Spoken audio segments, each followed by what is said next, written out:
Okay, so hello, my name is Margaret O'Brien. I'm with the Environmental Data Initiative, and I'm about to give you a talk on care principles for ESIP data repositories. And if, imposter syndrome rampant right now. So Margaret and Ruth and I and a variety of others, including Philip and others, represent the Sustainable Data Management Cluster. And what we strive to do is investigating pathways for sustainable increased collaboration and coordination across environmental data management systems. So can someone just watch people coming in, and if Margaret shows up, tell me to transfer. We've been working on this project, aligning the concepts around trust, which I think you all recognize as a framework for repositories, FAIR, a framework for data that focuses on machine readability and actionability, and then CARE, which has been created by the Global Indigenous Data Alliance, which looks at Indigenous data, but also brings in elements of people. Margaret is here. Hot dog. We just need to get her to unmute and maybe even turn her video on. Hello, Margaret. Good morning. Come on. I let's buy her a second to get her act together. Sorry, I'm sorry. So the goals that we had is that we would consider each of these frameworks in respect to repositories, such that we could give guidance to, what are the elements that are necessary to meet these frameworks. So here are the three goals in specific. So publishing and archiving that data for research project, making that data available, and the data is curated, and then how that applies to each of those frameworks. Margaret? I'm here. I'm so sorry. My connection seems really bad this morning. Okay. Do you want me to keep sharing the screen? Yeah, go right ahead. Okay. Do you mind talking instead of me? Is there anything else you'd like to add to this slide graph, Margaret? Where are we? You're on slide 3. I see where you are. Yeah. No, I think the point here of what we were calling a research repository. So go right ahead. Next slide, please. Do you want to keep talking, Shelley? Or no, I do not. Please go ahead. I'm so sorry. I'm not sure. I've been trying to connect for like 10 minutes. It's been crazy. I'm sorry. Oh, no, don't be. It's fine. So basically, we have groups of researchers who work directly with repositories. And this means that the repository then can act as a pivot where we actually make researchers' data available to the rest of the world. So one Margaret, of our goals. Sorry? Can I just break in for a second? If you're having network issues, Absolutely. Turn your video off, and that way your audio will come through better. Yeah. Is my audio patchy? It has been occasionally. All right, I'll shut off video. And I have the same problem. So. Okay. All right. Okay, my video is off now. I hope that makes it a little better. You sound fine at the moment, so sorry for breaking in. I do. Okay, great. Okay, go ahead into the next slide, Shelley. I'll let you. I won't try to share my screen then. I'll let you do it because I think that's probably. So I forget how we started this. One of our what we have in at our disposal are these frameworks for how data can be handled in repositories can operate, and one of those is the FAIR principles. So we looked at ways that we could give guidance to repositories for working with these sets of principles. Most of you are familiar with FAIR, probably all of you, that it's this fine guidelines for data. The next slide. I'm not going to go into these in detail because that's not why we're here. The next one would be this trust framework, which has to do with the way repositories operate as well. And they use the same kind of system where they pick letters, and the principles that this group came up with were transparency, responsibility, a user focus, a sustainability, and technology.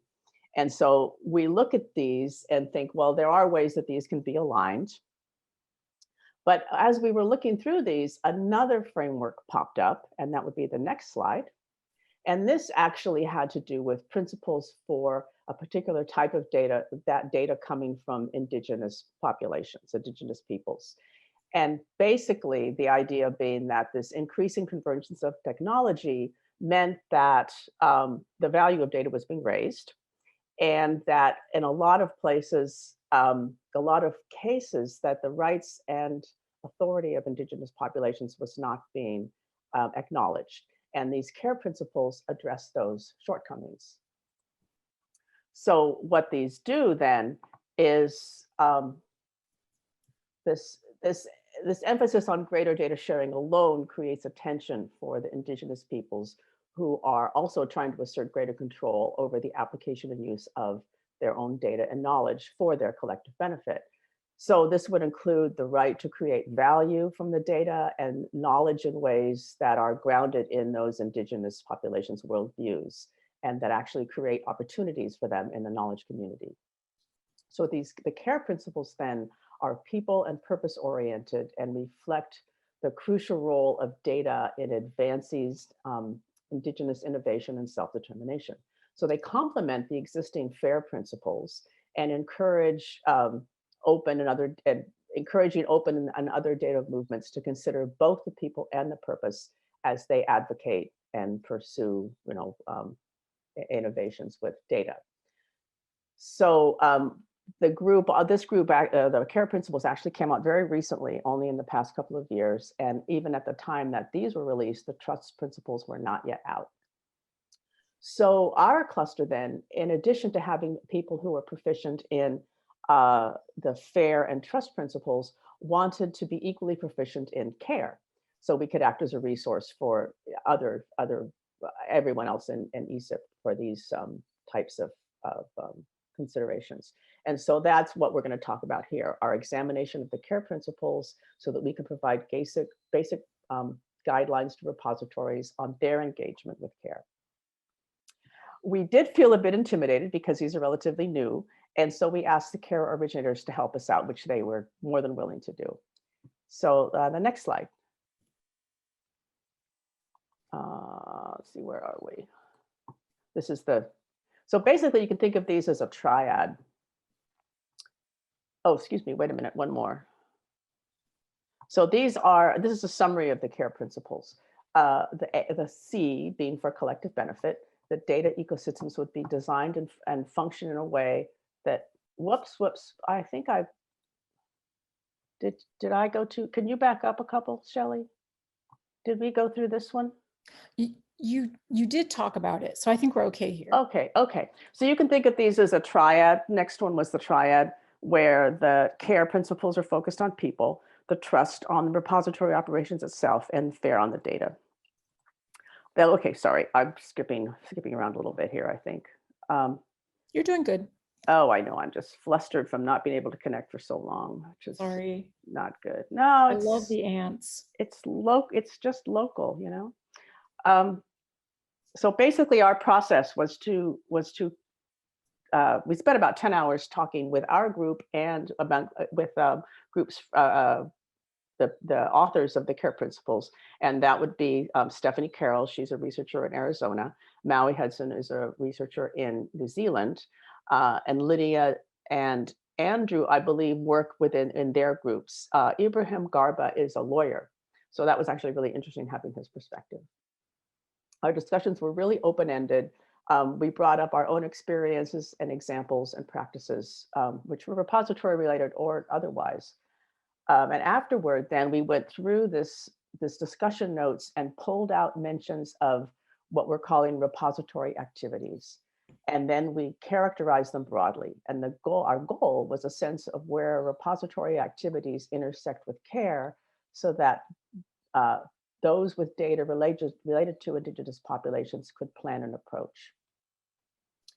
So there's a couple of disclaimers here, the things that we don't have. Our discussions also highlighted things that the researchers themselves who are collecting data need to address. These are not directly related to repositories, except that those researchers are part of our community and we have ways of reaching them. And secondly, repositories generally have few mechanisms or guidelines for obtaining legal advice. And agencies that fund repositories will also have speaking points that they will want repositories that they support to be aware of, and we have not addressed any of those features. I think I have another summary here, one more slide on the summary of these care principles. We'll have these are available in several different ways, both in these slides and in a spreadsheet. So I don't want to spend a lot of time just reading to you. You can take care of that later. Next slide. So these are the groups of activity types that we broke down our discussions into. Basically, they're ordered somewhat from the bottom up, from the point of view of a repository's operations. Basically, the basis of a repository is its data holdings. So we'd have to understand that first, and then the community that comes along with that. And then the protocols and practices that the repository implements. And then technical aspects would be kind of the culmination of these.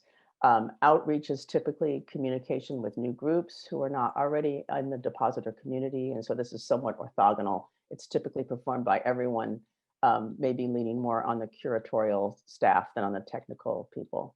And then there was a group of repository activities that were mixed, that involved 2 to 4 types of activities, or there were dependencies between different activities.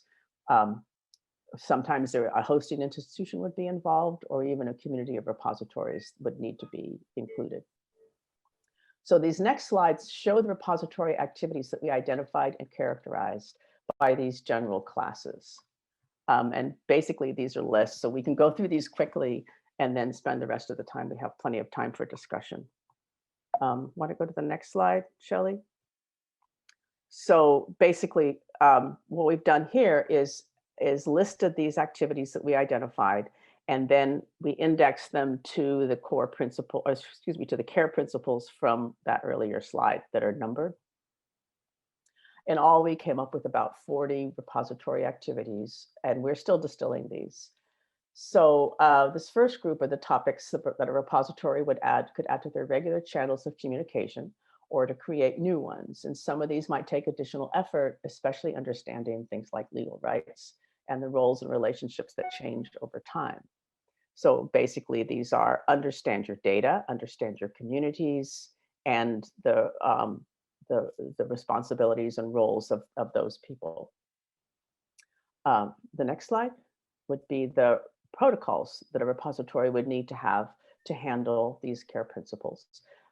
Basically, you need to have a protocol for developing data policies, and also for curation. You need to have contact protocols and follow-up processes, and then ways to work with depositors to minimize the restrictions that would need to be placed on their data. The next slide. So these would be communication and outreach activities. Some of these also describe the ways in which the protocols could be placed on a website. So it was important to these principles that a repository actually be part of a larger community, and that you have a way to identify the data that you hold that's related to Indigenous peoples. The governance protocols of the repository itself should be advertised. You would need to have transparent practices and defensible data management policies. You would want to facilitate relationships between data providers and user communities, if possible, and also, if possible, to share material with an Indigenous workforce, and include Indigenous representatives in repository advisory boards if those are relevant. And then the next slide, these would be technical. This actually covers 2 slides. There's actually quite a few activities that could be classified as technical. In some cases, you would want to have embargoes, possibly at a fairly granular level. You want to be able to support tracking of data provenance, where and how it got there, to be able to link between data and papers and other outcomes. You'd want mechanisms to control by whom and when data are actually accessed. So that would require login systems that allow for transference of responsibilities. And if there are agreements between proprietors and data collectors, those should be packaged with data. There's another page of this one, I think. Rights and restrictions need to be clearly communicated, and multiple languages may be important. So a metadata format would have to be able to handle that. And also just simply a list of data actors so that you can link data to specific individuals. And then this last slide or last group are the mixed activities. In these cases, there's usually, they're much more complex. Sometimes there's dependencies. For instance, if you were going to work with an indigenous population or pick a group to develop keywords, you first have to have a reasonable communication strategy for getting to them. Ensuring that depositing researchers have done their due diligence is actually fairly complex because it may require you to collect permit or applications that have maybe been managed by some other agency. So these actually have as a fair amount of discussion about these, and they can be quite complex. And there's actually another page of this mixed activities, I think. Yes, these are even more complex, that you have to know your community quite well to be able to even design tools for a specific community. And these review processes that assist. I think we're going to save talking about these for the discussion part of this session. Next slide. I want to get away from reading. So on this slide, which you have access to, there's a spreadsheet of these 40 activities and how each one of them maps to this care principles. The link to the spreadsheet is below. We can use this during this discussions later, or we can go over them, with clarifying questions later on. But this is really just here so that you know that it's available. Next slide, Shelley. So our next steps, we want to make sure that we have everything covered that is important, that we've made all the necessary connections between repository activities and these care principles. And so we'll be taking this material that we've assembled back to our care collaborators to have them review it. And then we're going to continue with our trust, fair, and care alignment in a spreadsheet similar to the one that I showed you in the last slide. So one of the things that we're pretty sure we're going to experience when we get to that alignment is that a lot of these activities actually overlap. Here's a couple of examples. In our list of recommendations for care, there was one of the things that was listed as a need for transparent practices and defensible data management policies. Well, that's pretty clearly in all three frameworks. Both all care, fair, and trust each have or describe a need for data management policies or data policies that are clear. So is the need to identify and respond to an evolving community and its expectations. Some others probably overlap with two. For example, this idea of data metrics is already being done by some repositories to produce what they would call a FAIR score, and is recommended by Core Trust Seal to meet this trust user focus. I don't think it's explicitly in care, but it possibly could be. And both care and trust explicitly mention community engagement through cataloging of data.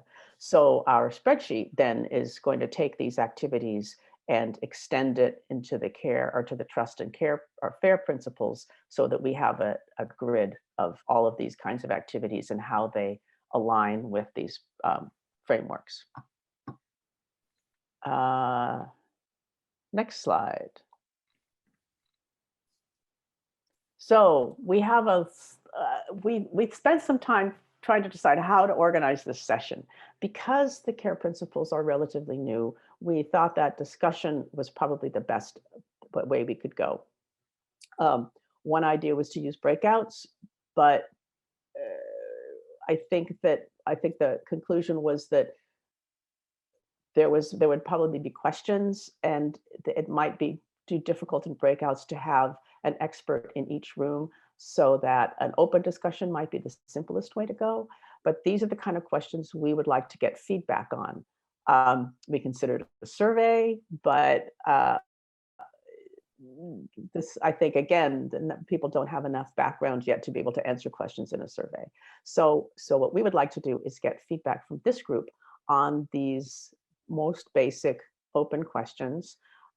We have them individually on slides. I think what we're going to do now is that between Shelley and Ruth and I, one of us will take notes and the other two will kind of feel their way through the conversation. Do people have clarifying questions? Are there things that any of us can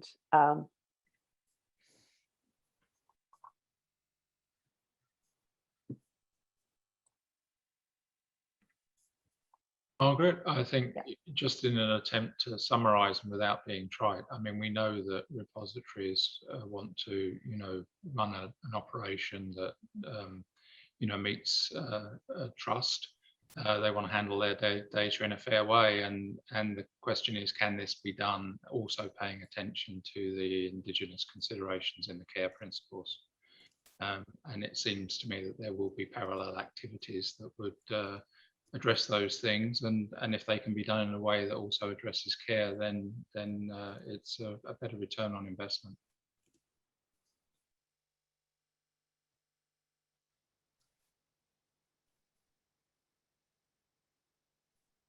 Right, thank you, Philip.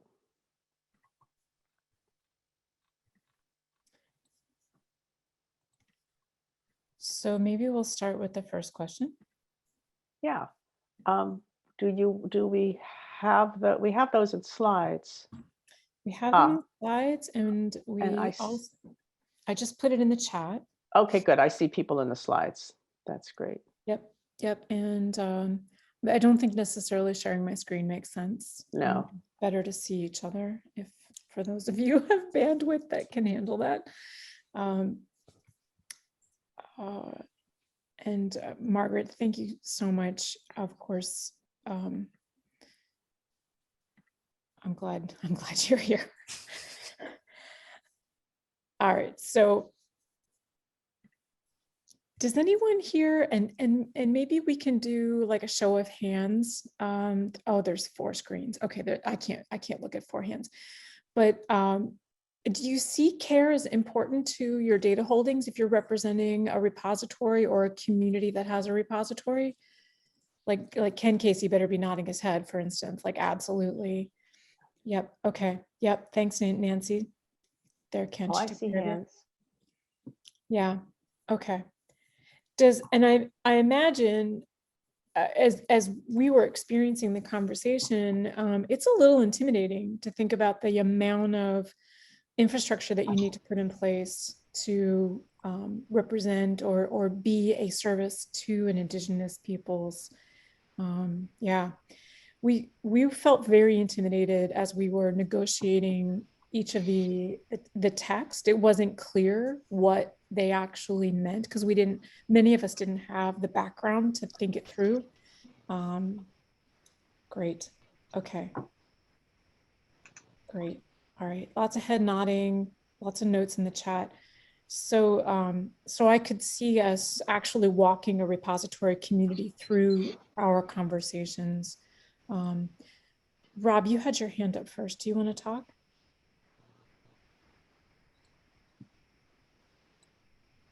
And you're on, if you think you're talking. Oh, I'm sorry. I was agreeing with your care application for NCEI. Okay. Okay. Ken, did you want to have a talk? Yeah.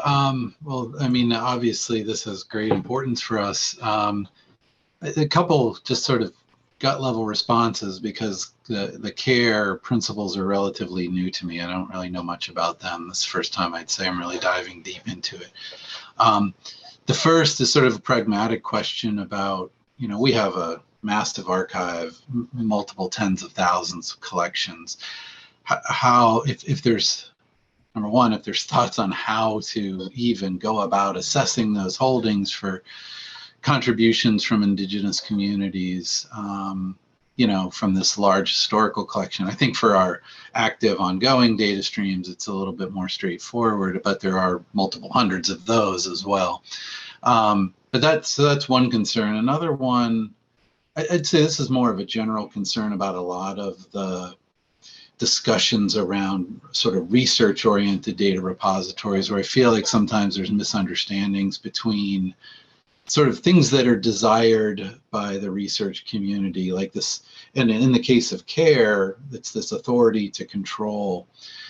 Because certainly when we're talking about federal repositories, there are other laws at play, particularly things like federal records management, and then of course things like FOIA. And FOIA in particular, the Freedom of Information Act, specifies, what is it, 7 or 9, very specific reasons why a government agency can withhold data if there's a FOIA request, and none of them sound like because the researcher wants to withhold it for 2 years so they can publish it.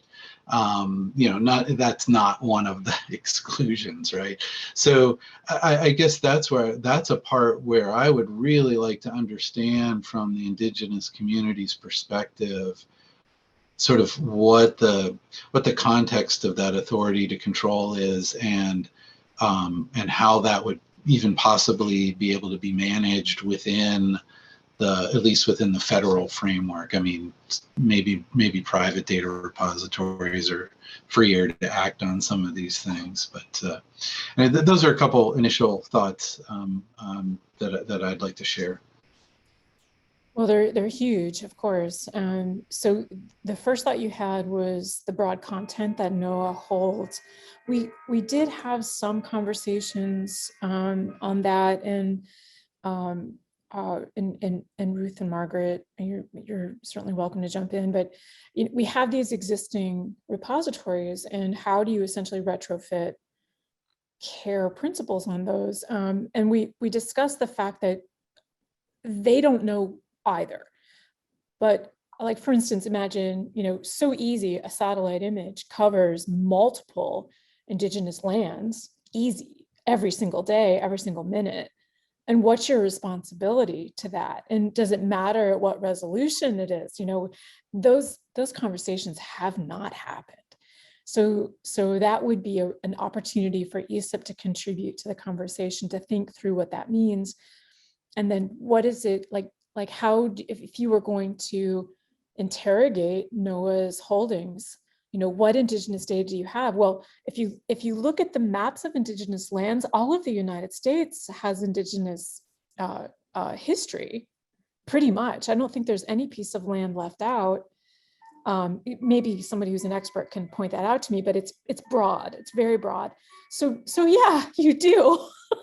So then the question is, how do you look at a particular piece? Well, we have GIS, we have that kind of information. So there is a way, but then do you have special governance on that? Again, these conversations have not happened. So it's an opportunity to weigh in and give some collaborative discussion on that. So those are all perfectly, and I know that Margaret's writing all this down. And then FOIA is the same thing. How, if this particular community is talking about this data as being sensitive, and the definitions of sensitive are different. So some of it's seasonal, looking at hunting times, like not sharing data of this type, of these animals, of this location during hunting times. Some of it is, somebody said like, for instance, some data can only be known to women. You don't share it with men. You only share it with women. And how do you manage that? Like, oh, that's a mind blow. And Ruth, where are you? Jump in, would you please? Actually, you've been doing really well. And Meredith's comment right at the moment about could these CARE principles also be applied to non-Indigenous underserved communities? That was the first thing that I actually said to Stephanie when I first heard about the CARE principles. And that was, these are great, but I'd like them as well, because this is true for any kind of community. Almost any kind of community who's having data collected about them is going to care about exactly these same concerns, about the possibility that the data will be actually used against them rather than for them.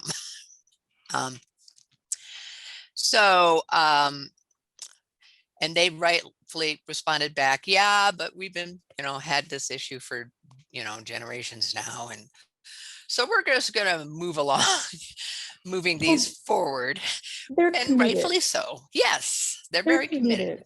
And this is a great example of how to implement, because we have an Indigenous peoples very engaged, and recognizing and needing to say this very publicly.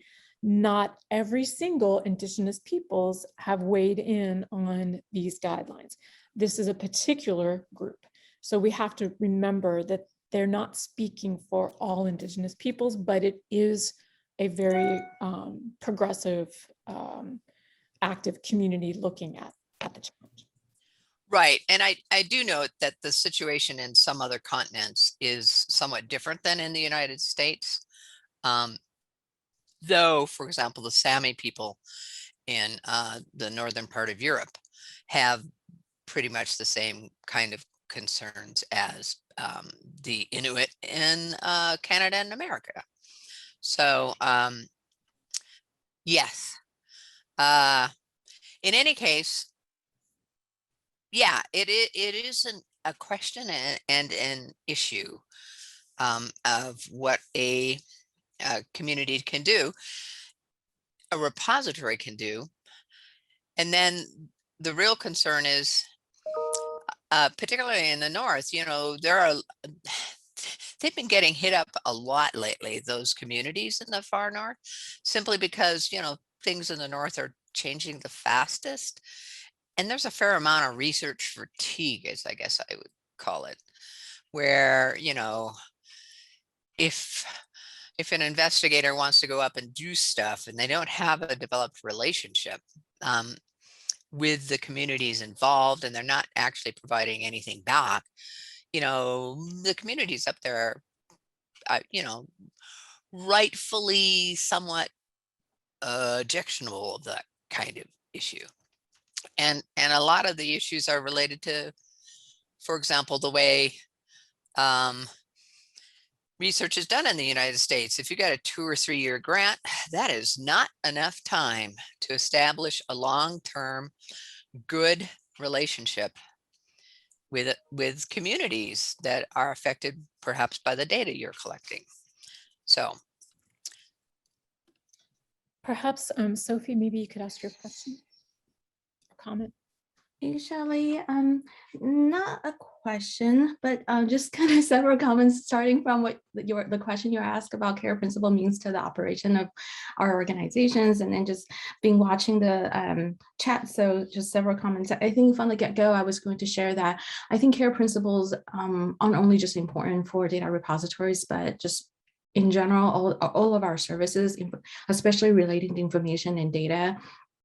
So I would say that even if I'm just working on a flyer or something, I think care principles will apply as well.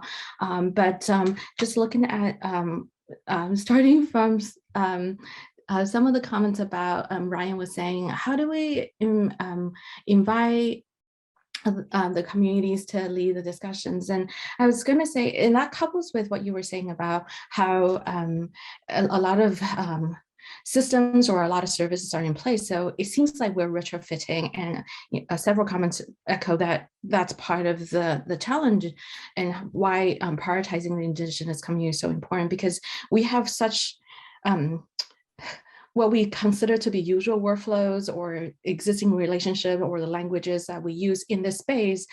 It feels like this is extra effort that we're making, but it really a lot of other attendees are commenting that this is why including the Indigenous community, and then taking time to change this workflow, or to change this existing way of doing things is so important. But it does take time, and so your engagement part of the activities that you showed us, I think that's one of the most important things, to make sure that we invest the time, and we invest the energy, and we invest whatever it needs to for us to re-examine this existing workflow, so that we are not inviting the Indigenous community, but as it's really them inviting us. They're saying, "Hey, this is our initiative. This is what we want to do, and you are the additional expertise or talents that we would also like to involve." But so there isn't so much of like, "Oh, we're forgetting about somebody," but it's more of like, yes, we are being asked to support what they would like to champion, and I think that.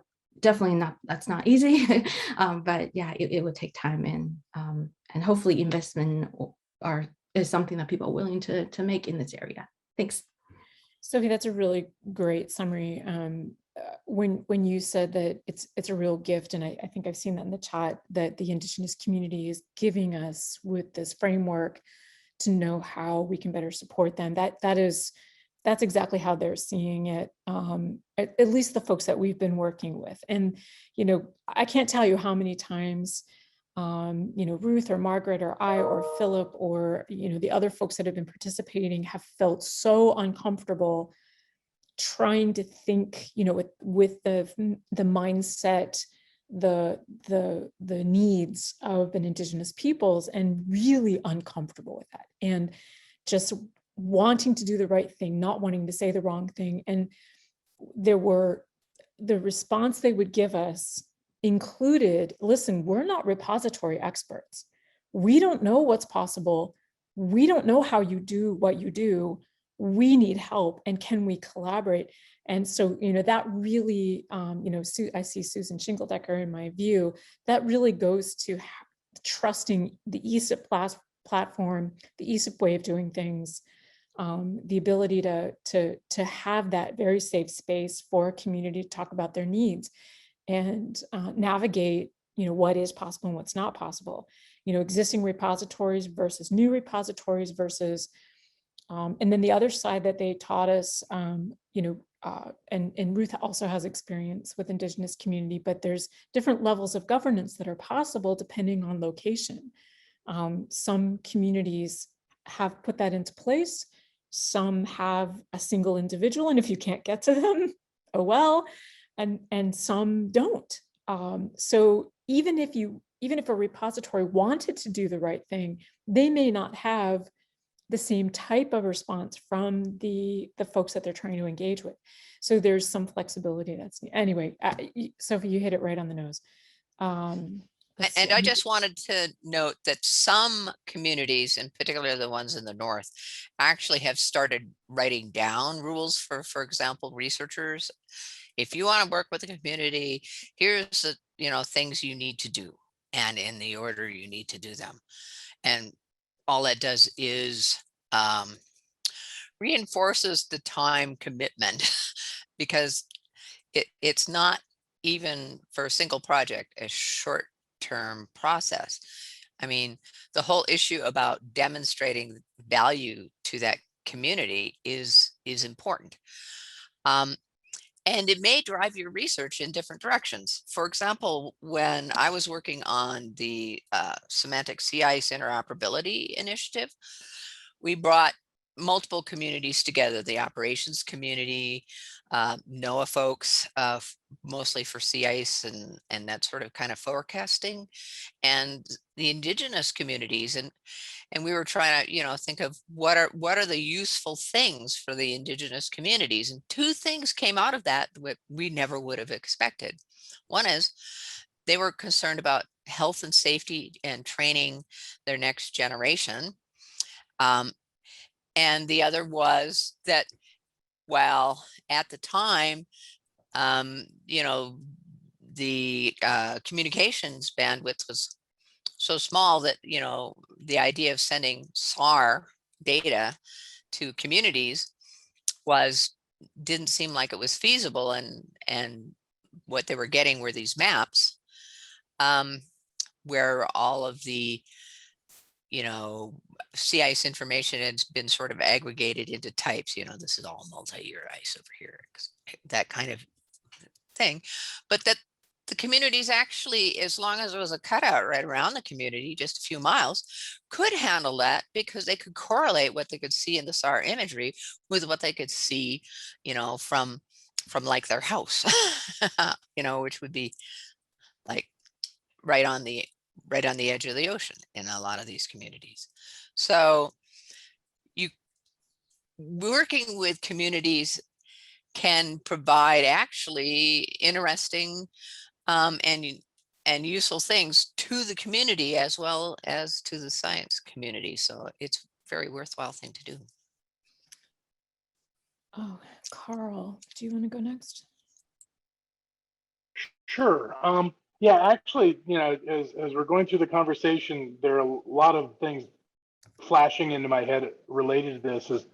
I come into this, with my own personal background in, data collection and management, but also my wife Cynthia and my sort of witnessing of her career working, in this case for the U.S. Forest Service, as a tribal liaison working with Indigenous nations in trying to integrate their needs and concerns into the land management decisions that are being made by the Forest Service.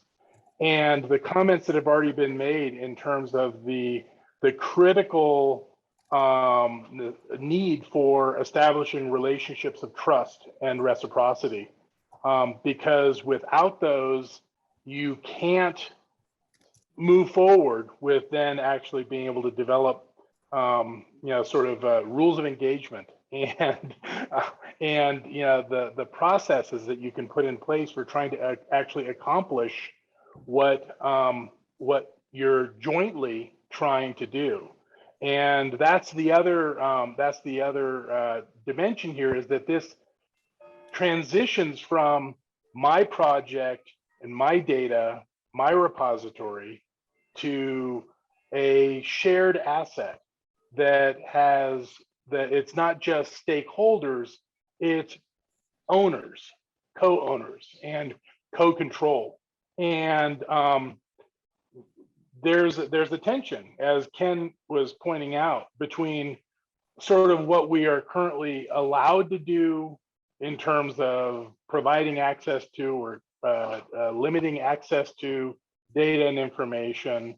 And that needs to be worked out in the long run. Here we're talking about a set of principles that hopefully in the long run would eventually be reflected in updates to long-standing legal frameworks like FOIA.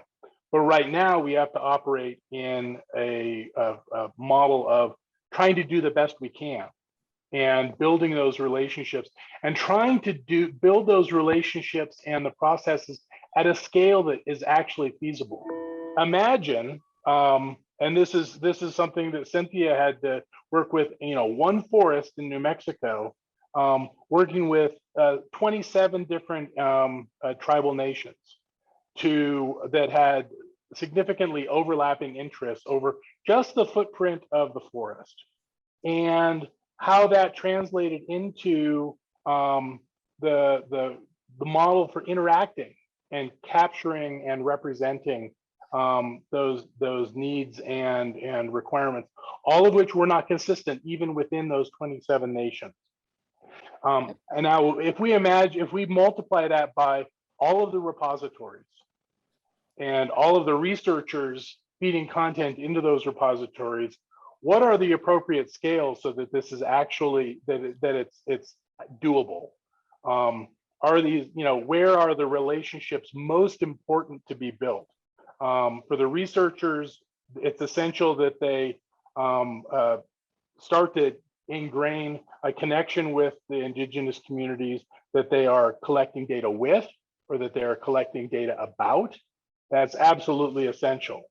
But that's a slightly different take on it than the types of relationships the repositories would have that transcend individual research projects and longer periods of time. But how do we do this efficiently? Because I can guarantee you that the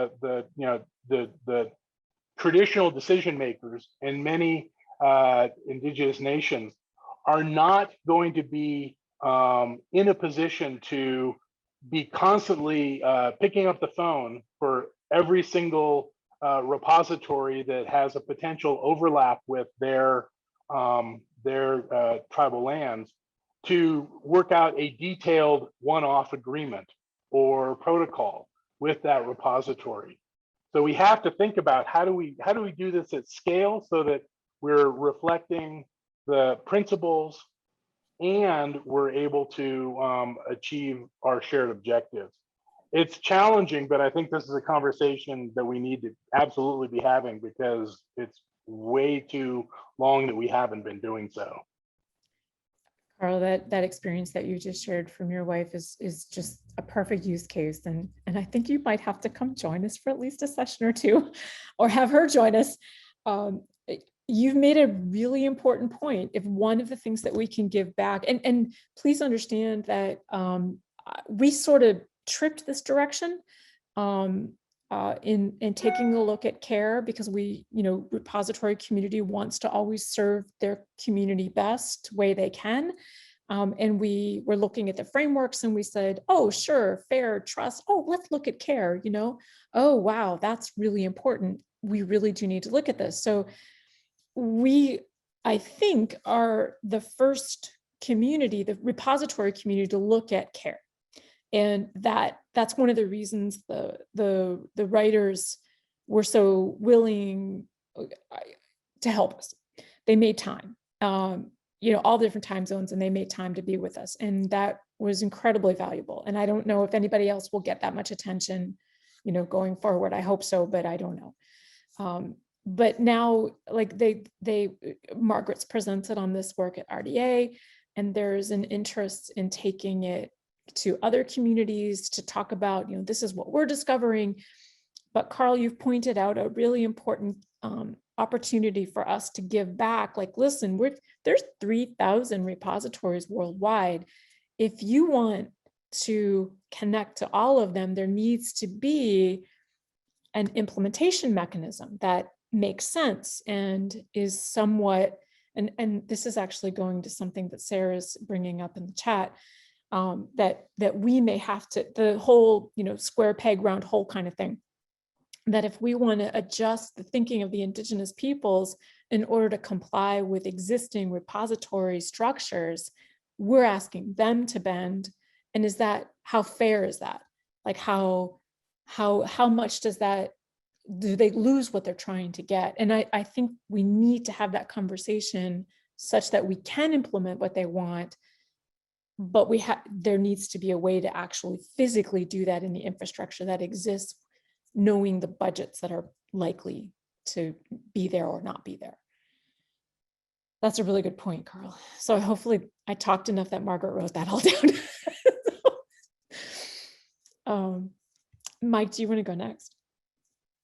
Oh, sure.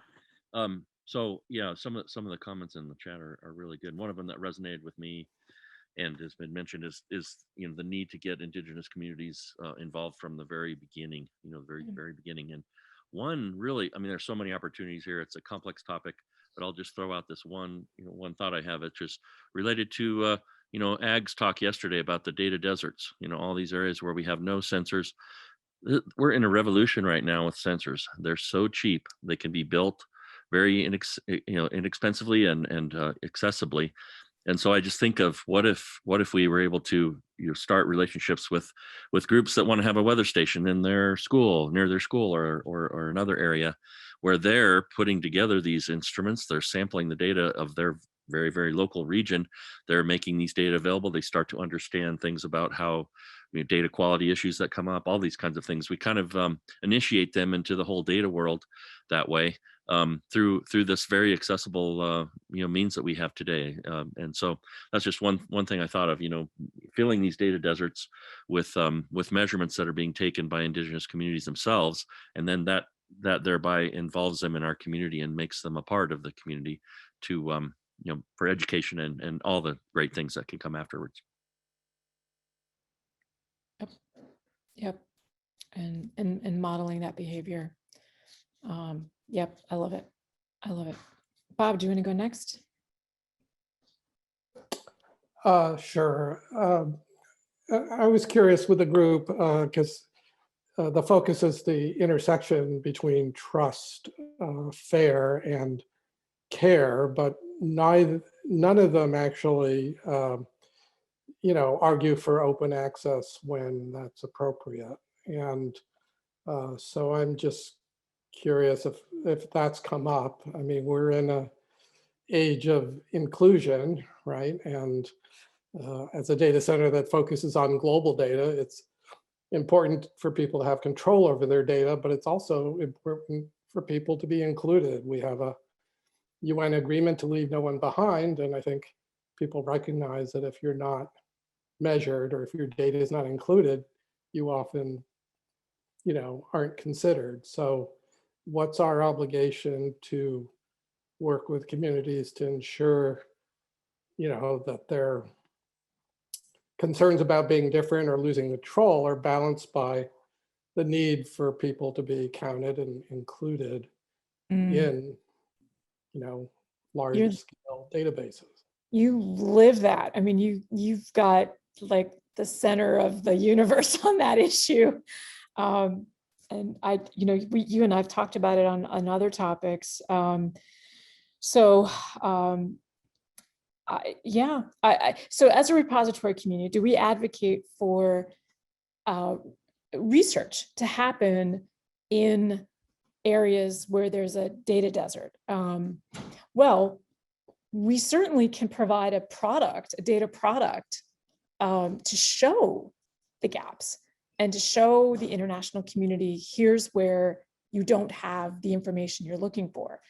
And I think that would be really interesting on the project that I'm on with the Belmont Forum. We're looking internationally at socioeconomic data and comparing it to protected areas. And there's a lot of gaps, an awful lot of gaps. And how do we then turn around and say to the international community, hey, thanks for all the work you're doing, but by the way, there's issues, and walking into a political rat's nest. We're actually thinking of doing it later this year, so pray for us. I'm not sure how that's going to go, but I think that as repository owners, we can see those gaps, and I think that would be really interesting. Maybe there's a Funding Friday opportunity for someone to take a look at what's available. I don't know what the constraints would be, but where there's gaps, and say to the funders, listen, we could really use researchers to do something, but do it in concert with the Indigenous peoples to make sure that's what they actually wanted. I think that's what you're trying to say. Yeah. That's pretty cool. We can uncover it. I think that's neat. Philip, hello. I think it's an interesting point about providing more data from within Indigenous communities, but something that has kind of floated to the surface here in Arizona recently is we have Indigenous communities in Arizona that don't even have running water and certainly don't have broadband internet. And so just providing communication links to some of these Indigenous communities in a way that they may be able to manage some of their own data is a challenge for us, and something that we'll have to address. And it kind of feeds into, working with Indigenous communities directly. What opportunities do they have to participate in the process?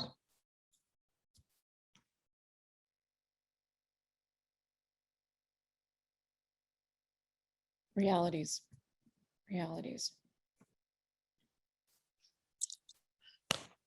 Well, and that's exactly true. But I think Chantal's point that, if you include the groups in the planning stages, you'll find out, or you can find out if you are interested in what they really need or would want to have. There is concern by many communities, not just Indigenous ones, that data is not used to help them, but in cases are used to not help them, to their disadvantage. And the question is how can one ensure that what data is being collected and put in a repository is used for good, if you want to call it that way, instead of nefarious reasons. I mean, we've seen that in a lot of communities, not just indigenous ones, but also, communities near oil refineries, for example, where the concerns are things like air quality and such.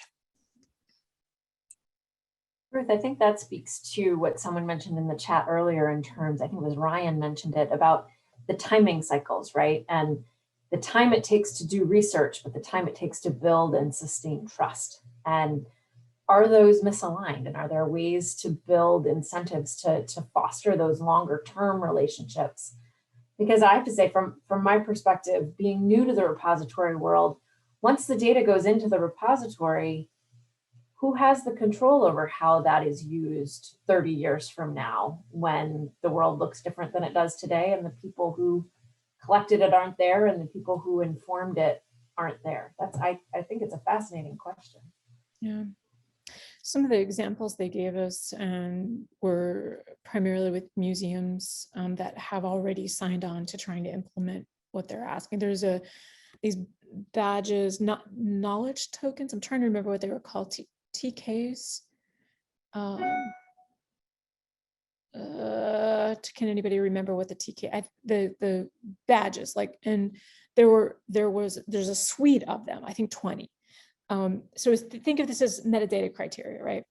And one of them was, has an Indigenous community taken ownership of this piece of information? And in this case, it was a thing, because it was a museum, it was a physical object, pottery or some sort of carving or such that that's where you go to ask permission to, look at, investigate this particular physical object.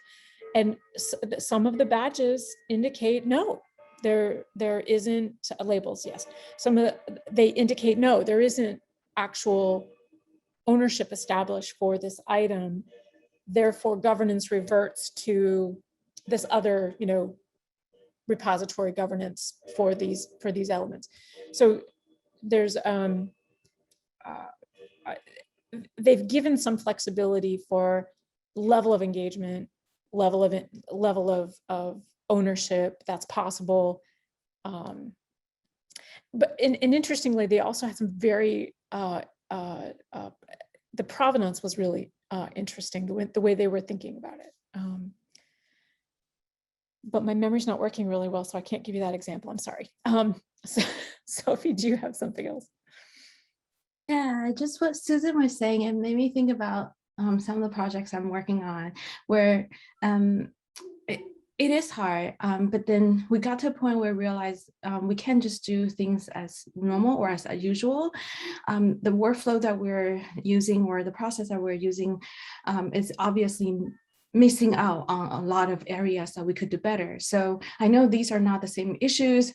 So I'm not trying to say that involving or working with Indigenous community is the same as improving our accessibility or improving multi-language access. I'm not saying they're the same issues, but when our projects sit down and look at the areas that we can improve on, it could be very overwhelming, and all of these areas take additional resources that were not there before, because again, it's business as usual model. But I think what I've learned from working with my team so far is that it is great to take small steps for each one of these areas. We're constantly asking ourselves, what are we missing? But not to take from 0 to 100 in one go, but really saying, yes, we know we're missing a lot of stuff, but what are some of the stuff we're able to take the next step on, and how is that next step is going to take us to yet to the next step, and so on and so forth. So yeah, I want to empathize the fact that it can feel really overwhelming, but effort can also be taken, or this long-term relationship is not only with the community, but also the people that we're working with, so that they understand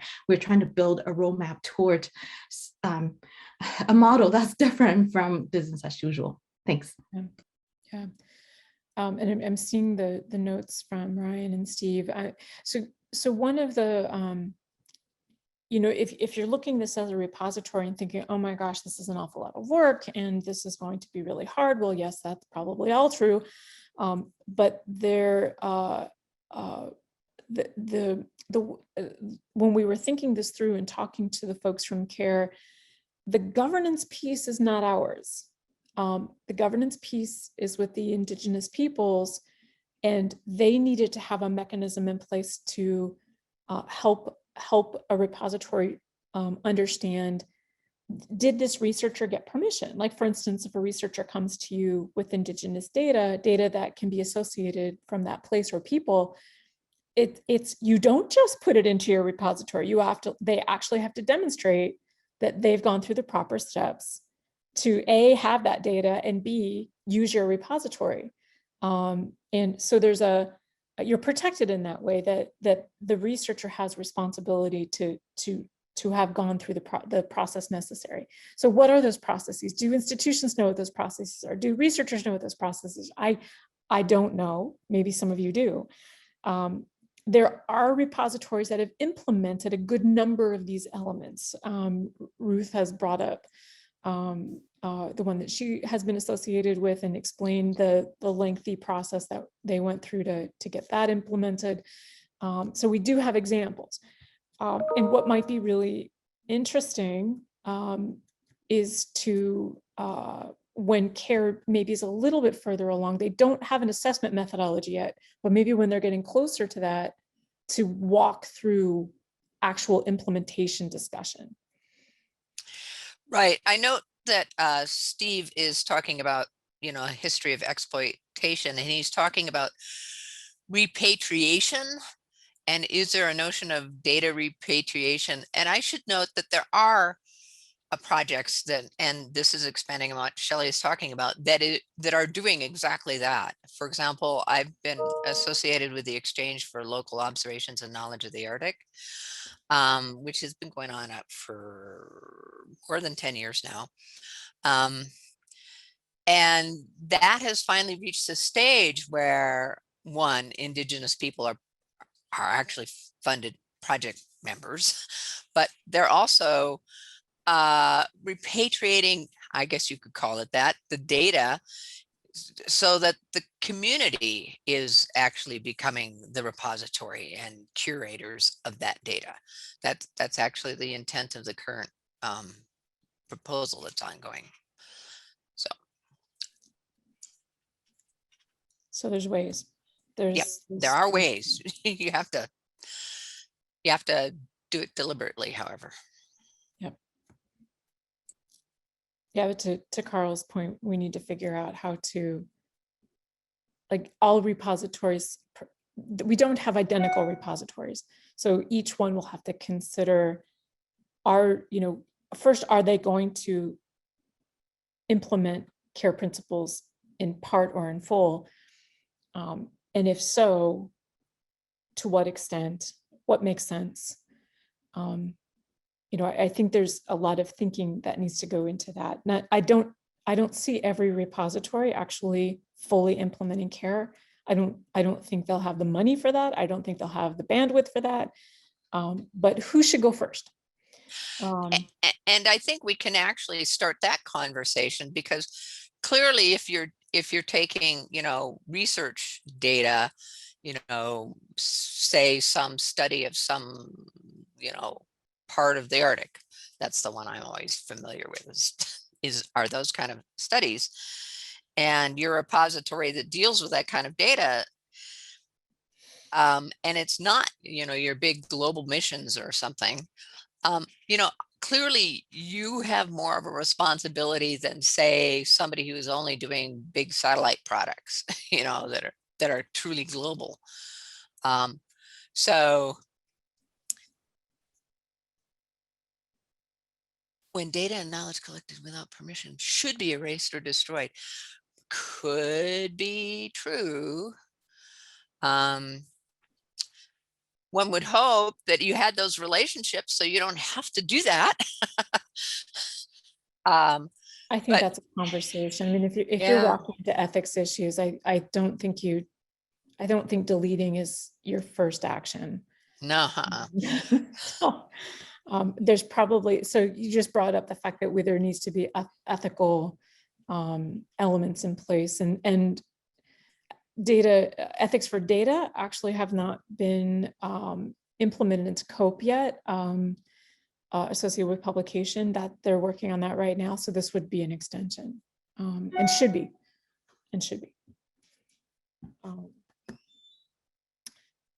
Okay, so and typically I can say that rather than destroying things, it might be an issue of embargoing against certain groups, for example. Say, for example, in the Aloka system, they have data sets where if you're a community member, you can access them. But if you're not a community member, you have to ask for permission and then state exactly why you want access and what you're planning on doing with it. And then the community makes the decision as to whether you can have access or not. So, access permissions might be the way to deal with that knowledge that means you don't have to actually destroy it, but you might be protecting it in a different way than you normally would think.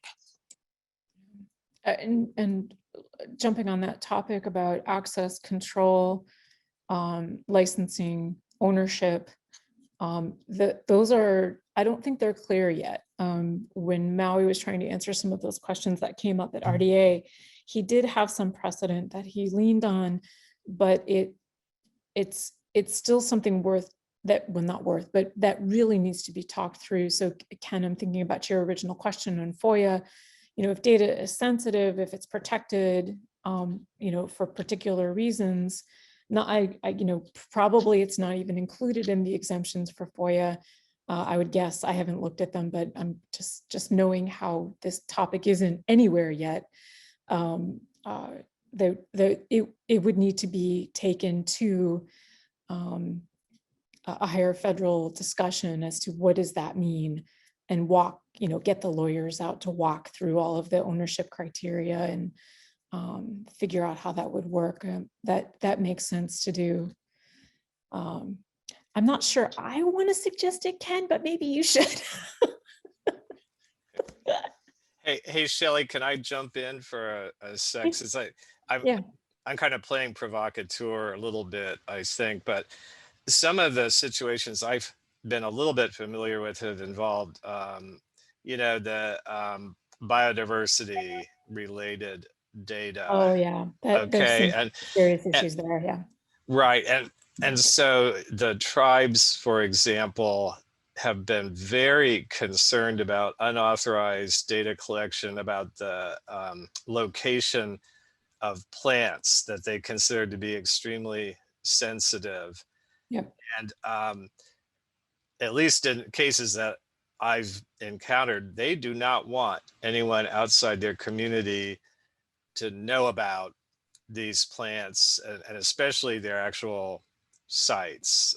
They're very concerned about that. But there's also the knowledge component, which has come up some already, but there's some knowledge that from my understanding, the indigenous communities don't want that knowledge to be shared outside the community, or at least with severe limitations. And so it may be that it was done without any, malintent, and yet if that knowledge has been recorded and it's sitting there in a readily accessible form, that is not consistent with the wishes of the community. So some of it may be access controls, but there may be cases where it's just, maybe it isn't okay. Like I said, I'm being a bit of a provocateur, but maybe it just isn't okay to still have it sitting in a, I'm just gonna, for shorthand, say Western controlled repository, period, even with access controls. Now, if there's a way to basically package it, simplifying, delete it off the server, but package it and hand it back to the community and say, we're giving this back to you and it's your decision what happens now. You know, so it hasn't been destroyed completely. There's like an archival copy, but that copy has been provided to the community and they get to decide what happens with it. I just sort of throwing out a couple of thoughts here. I mean, that seems like a realistic option to suggest. Okay, some challenges around that, and they don't have their own repository, so there's a technical problem there. But I do like your out of the box thinking. Let's see, we've got 15 minutes left. Well, I mean, one of the things that you can do, and that is what Aloka did, is to develop the capacity so that they can have their own repositories. Yeah. I mean, yes, I like that. I think that would be a really cool discussion to have in more cases. And Ruth, I do think I remember you're presenting about the work that you're mentioning. It sounds like a great case study to me of really good practice. it's my favorite project of my entire life, put it that way. I can understand why. It's a cool project. So separately, there are communities that are working on trust relationships with Indigenous peoples that are trying to capture their knowledges. And the framework for that is, this is your information for your community. And usually the app is written with their language, right? It's specific to their community, and the data is protected. And there's a very strong protection. Even the folks that own the app can't see the data, or at least that's what they say. We know behind the scenes on IT, weird things can happen, but you understand what I mean. So there is work happening to get those stories, the knowledges captured for the community, by the community. And I think these are separate actions. I think that is something that is their history, their stories, their medicine, their information. And what we're really talking about is observational data, associated with land and the peoples on it, for the earth, space, and environmental sciences. So there's overlap, surely, but I think if we can help them see the difference, how we look at data, that would be helpful as well.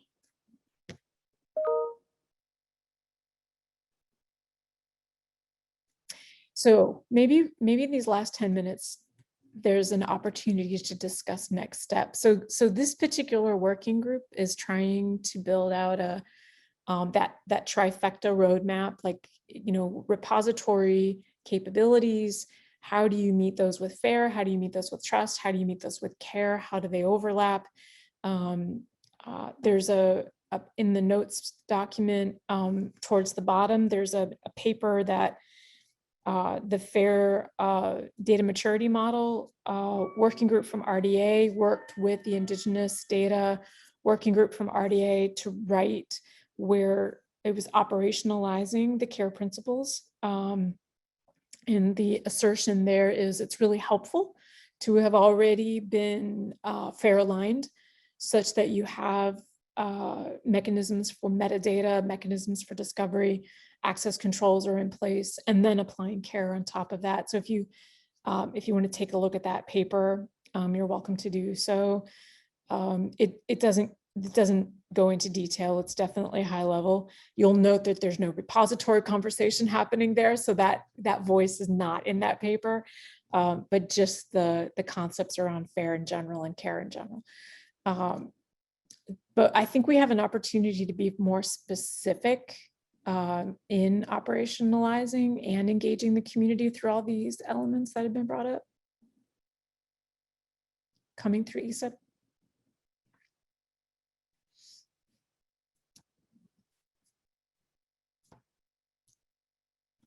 Or at least I hope so. Okay. I we've held at about 67, 68 people. So I think if you all stayed with us, that there is a desire to participate.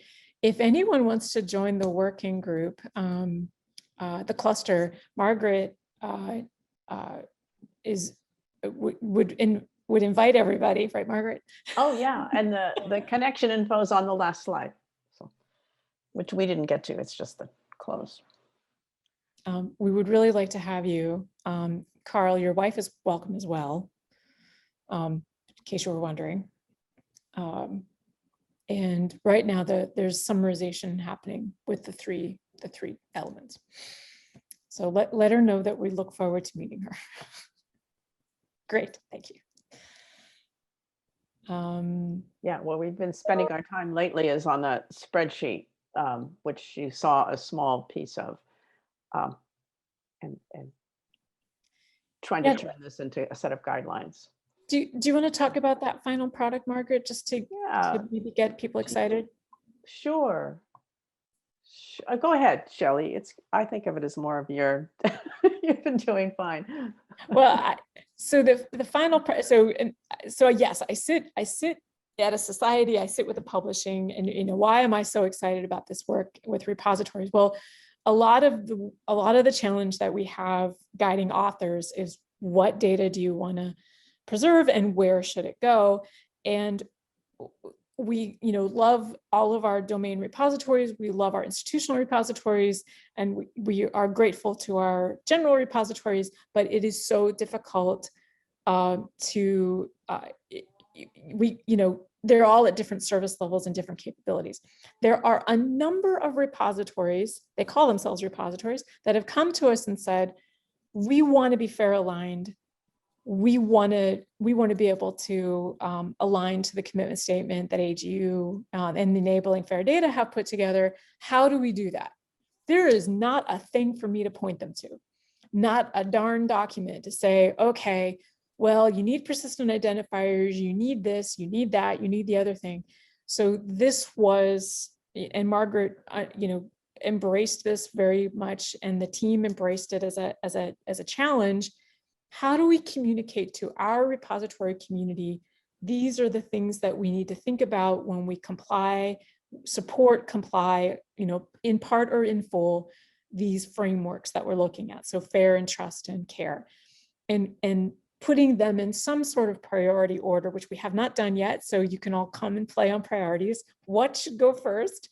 And saying to a nascent repository that was probably community created, this is what it looks like to actually be a full-blown repository that's recognized as having, full services.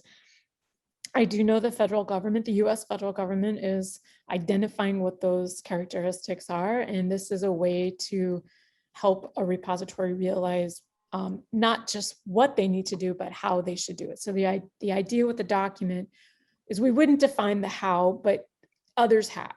You need to have persistent identifiers for your data sets. How do you do that? Well, here's a document on that, et cetera, and walking through each of the elements and pointing them to the hows. So it's a really useful guide. Thank you. Now, one of the things that ESIP would like to get out of this session is some summary bullet points.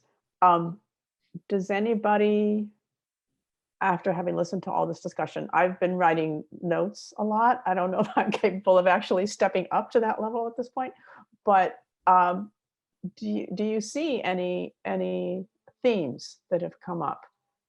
Certainly one like, keep the discussion going, but that's not enough. I think we need practical implementation guidance. Now I'm thinking specific. So what Shelley's talking about now is where this cluster wants to take this next. But do we have since this session was about these care principles, are there things specifically about care that people would like the rest of ESIP to understand in a few short points? Bob, you got your hand up? Yeah, you do, Bob. Yes, thank you very much. Lowering my hand here. I think it's become clear that the guidance that is needed for repositories should be differentiated from the guidance that's needed for the investigators. There's a great amount of overlap there as well, but I think repositories have this ongoing responsibility. You know, as some people have mentioned, the project might last a few years, but then the data are in the hands of the repository, which then really needs to accept its responsibilities in association with the populations that the data are describing. So it seems that it would be helpful for repositories to understand what their responsibilities are, and not only to protect the indigenous communities, but also to ensure that they are taking on the responsibility and, you know, not being naive about this, because it is very serious and could be putting people and the plants and the different species that are within an area at risk if the repositories aren't taking on the responsibilities. Thanks.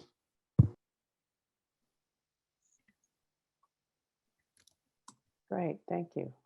I have the feeling that there is still a lot of conversations that need to happen. So maybe the role of ESIP right now, or this group, is to be sort of the top of the snowballing, the awareness building, and then maybe on the other end, in I don't know how long, but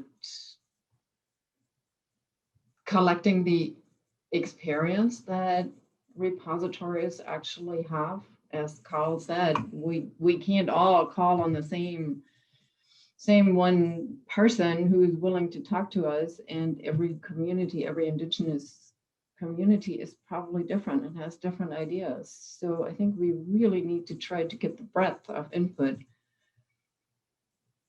not a breadth. I don't even know how far we can go. So I think we're really just in the stage of awareness raising and kind of encouraging repositories to talk to their researchers and talk to their indigenous communities that are most closely aligned with them, and then bring that back to the discussion. Cool. Sophie, I know you're still here. Do you want to jump in? Oh, hi, Shelley. Yeah, I sent you a message trying to finish up the thought in case I have to jump out. But yeah, I would just want to say that in general, I also see from the discussions, maybe there's certain guidelines that can be provided in terms of timeline when applying care principles. We talked about, you know, at the beginning of collection, but also when rescuing data, or when trying to perhaps quote unquote upgrade capabilities or upgrade policies of the repositories. So I think when you were talking about guidance in terms of demonstrating how to apply care for repositories, maybe some of these different timelines or entry points for interactions or for partnerships can be discussed a bit more. Thanks so much. Yeah, yep, those are good. I think that's a good point, Shelley. I mean, we talked about a roadmap the other day. So, you know, if you're a repository and you want to, create an environment where you have trust, but you're also doing it in a way that it accommodates care, then a roadmap potentially could help you identify what to do first and which things will give you the best return on your effort. Yep.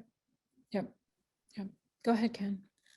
Yeah, I think in terms of what I heard from the session, it's sort of building on Shelley, what you said earlier about getting toward practical implementation guidance.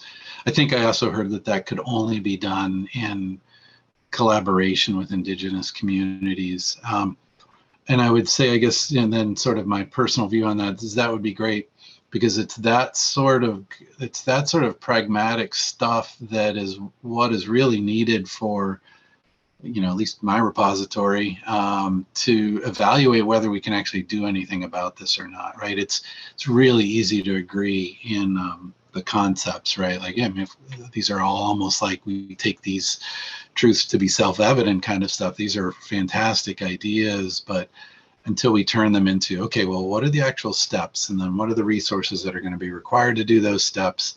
And then how do we weigh those against all the other demands that we're facing? Because this certainly doesn't operate in a vacuum. So to me, that's the kind of process that would flow from here forward that would make a lot of sense for us to actually be able to get to a position where we could decide whether we could do something or not. Or I would say like a continuum. Yeah, sorry, it's not. You're right. It's not an either or. Like, where along the spectrum can we could we operate? Yeah, one of the things that came up, so I'm very interested in this. We're hitting connections with CARE for my work at RDA, here at ESIP. Even, it's in our publications. We talk about, if you're working with Indigenous data, make sure you know the CARE principles, because frankly, we don't know what else to say other than that. And then the grant work that I have, we're using satellite imagery. So what's the probability that we're looking at Indigenous land? Oh, I don't know, 100%. And we're doing that in 6 countries. Oh, crud, now what? What do we do? How do we, and then, the responsibility is then once we learn something about that land, which we intend to do, how do we give that understanding back to the community where we don't even have an email address? It probably didn't even look up which Indigenous community it is. It's like, I don't think I can do a good job with this, like at all. I don't even know as a researcher what to do. So I think this work with Margaret, with the cluster to inform repositories, then there's other work to inform researchers and institutions and research offices and how to think about it, which I think there is, there's folks here from Canada. Canada's actually done quite a lot of work in this, and there's a lot of guidance that's available on their website. And Oceans Network Canada, absolutely.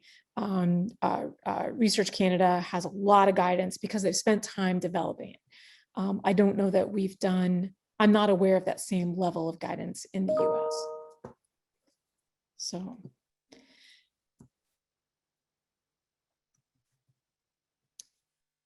Yep, and there's some folks that are in the chat that are sending me messages about opportunity for workshops for repositories. I think that's a really great idea as well. So we are at 9:30. I'm saving the chat. I'll save it one more time, and I imagine Megan will do the same thing with the recording. I think it goes with the recording. And thanks everyone who wrote all of their ideas in the chat, even if we didn't get a chance to talk about them. That's going to be really helpful. Yeah, and they'll be in the notes. Yeah, and it looks like we have an awful lot of allies to do the right thing and make sure that we don't make the matters worse. And that's a big deal. Thank you for that. And I hope we see some of you on third Fridays. Yes, please join us. It is Friday afternoon, which sometimes is a problem for people, but it also means most of your other stuff is filtered away, so that's good. There might have been a glass of wine at 1 or 2 meetings. Sometimes. Just a little tiny glass. Okay, it's only afternoon here. And Ken, thanks for all of your insight. It will be, I don't know what the on-ramp is for federal repositories, but I suspect you do. So it might be opportunity once we get a little bit more there to maybe have a presentation. I would definitely volunteer Margaret to give the presentation. Which one is this? A future presentation to federal repositories that Ken's going to arrange sometime next year. That's assuming I have decent connectivity by then. Okay, well, I think this has been a great great session. So we certainly got a lot of comments. I could not keep up with the No, chats.